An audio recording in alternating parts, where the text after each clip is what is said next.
Le congé de paternité et d'accueil de l'enfant. Qu'est-ce que c'est? Le congé de paternité et d'accueil de l'enfant permet au père ou, le cas échéant, à la personne qui vit en couple avec la mère, de prendre une pause pour s'occuper de son enfant. Le deuxième parent a droit à 25 jours de congé, 32 en cas de naissance multiple. 7 jours de congé sont obligatoires, les 3 jours du congé de naissance, plus les 4 premiers jours du congé de paternité.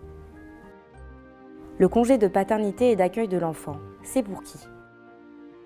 Le congé paternité est de droit, pour le père de l'enfant ou, le cas échéant, pour la personne qui vit en couple avec la mère. Aucune condition d'ancienneté, de type de contrat de travail ou autre n'est exigible.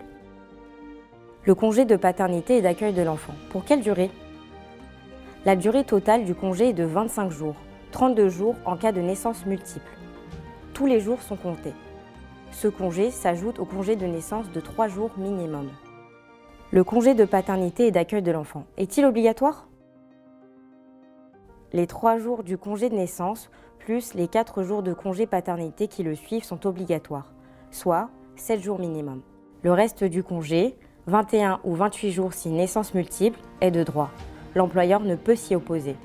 Mais le salarié peut ne pas le prendre ou n'en prendre qu'une partie.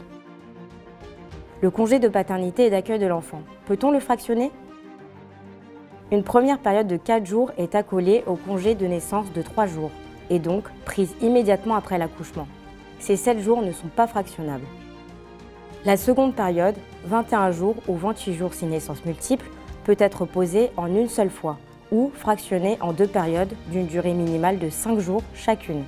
Elle doit être prise, sauf exception, dans les 6 mois suivant la naissance de l'enfant. Le congé de paternité est indemnisé par la sécurité sociale à l'identique et sous les mêmes conditions que le congé maternité. Pendant le congé de naissance, le salaire est maintenu par l'employeur. Le congé de paternité et d'accueil de l'enfant. Quelles sont les démarches? Vous devez prévenir votre employeur au moins 1 mois à l'avance de la date prévue de l'accouchement et des dates prises de durée de la seconde période.